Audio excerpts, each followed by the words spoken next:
Looking to take your financial knowledge to the next level? You're in the right place. Welcome to Ask Ralph, offering accounting, technical, and financial advice. Whether you're looking to save taxes or improve your business, he's got you covered. Here's your host of Ask Ralph, Ralph Eastup Jr. Welcome back to the Ask Ralph Show. Today I thought I'd talk about a checkup for personal debt. Now, there's an article here by Amrita Jackie, I'm probably messing her name up, but it's Jaka Kumar with NerdWallet. And, the truth is we've got to get rid of this high credit card debt. And, the problem with credit card debt is it usually creates a spiral of getting your credit score even worse. And once you get your credit score below 630, it makes it very difficult to make it improve. In fact, one of the things she notes in here, in 2012, Kara and Jesse Nuno had more than $270,000 in debt between them and credit scores below 600. The Minnesota couple considered bankruptcy, but it couldn't afford the attorney fees, and Kara had a disability to prevent her from working. They were in really bad shape.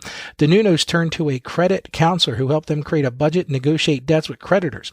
With income from Jesse's jobs, the couple paid off their debts in 5 years. Wow, that is fantastic.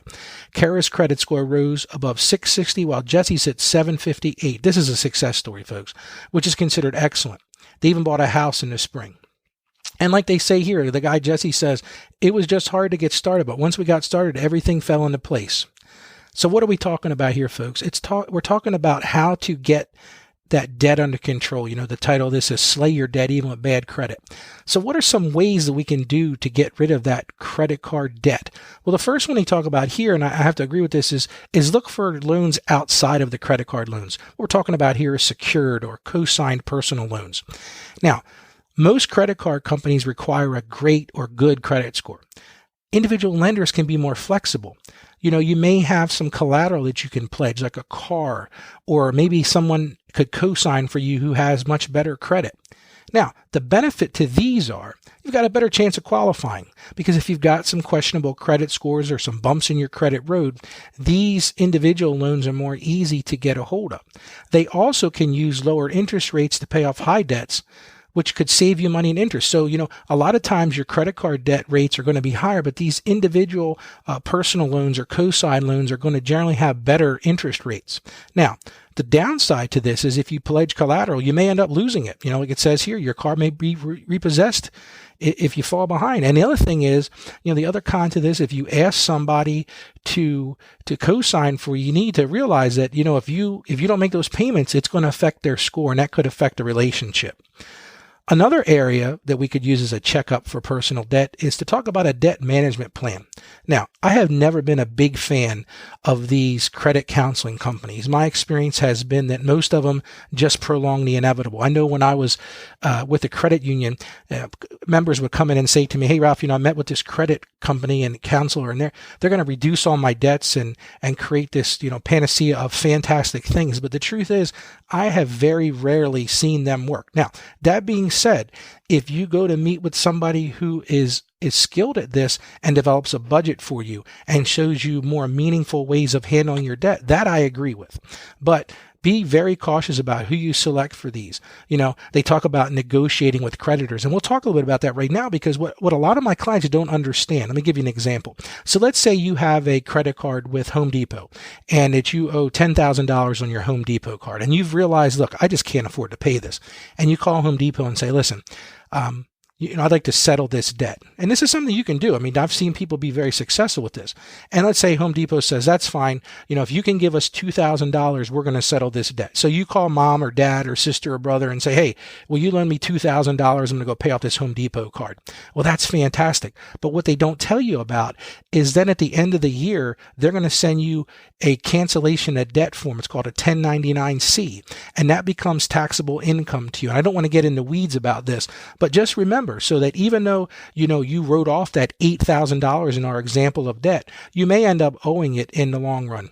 Now, the benefit to these debt management and credit counseling plans is you may pay less overall thanks to paying lower interest, and you have a plan to get out of debt. The downside to these things is you won't be able to use your credit cards anymore while you're in the plan. Not all debts can be negotiated, and some of these folks charge a pretty high fee. So, next thing on our credit checklist is, what about bankruptcy? And I get asked this question a lot.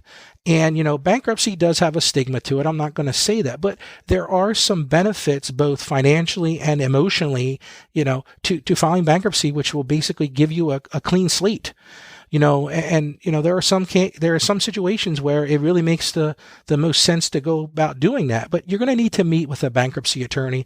You're going to have some money set aside to pay a bankruptcy attorney, because all bankruptcy attorneys are not going to file your case until you pay them first, because once you have filed, they can't collect those debts. So now the benefit to bankruptcy is, in most states, depending upon the type of bankruptcy you claim, you could still keep most of your assets. What am I talking about here? For example, I've had clients who have gone for a Chapter 13 plan. It's like a reorganization plan with the bankruptcy trustee, and they continue to make payments on their car. They continue to make payments on their home. So it's not something you're going to lose your house or lose your home. It's basically a plan to get out of debt. And then what happens is your unsecured or credit card type of loans are paid a percentage back. And the other benefit to the Chapter 13 that they talk about in here, and I don't know if I 100% agree with this, is that your credit score rebounds in months. I'm not going to agree with that, because if you declare bankruptcy, your credit score is going to be affected for a long time. Now, one of the cons they mention here, which I think is a contradiction, is, they say your credit's affected for 10 years. Well, I agree with that. It's going to be more difficult to get credit, and your attorney fees are going to be expensive. Now, even in bankruptcy, you need to realize that certain debts aren't dischargeable. Taxes, student loans, and child support are not going to go away. So you really need to consider the pros and cons. Now, there's a couple things I would say to avoid. First thing you definitely want to avoid is borrowing against your 401k or retirement plan at work.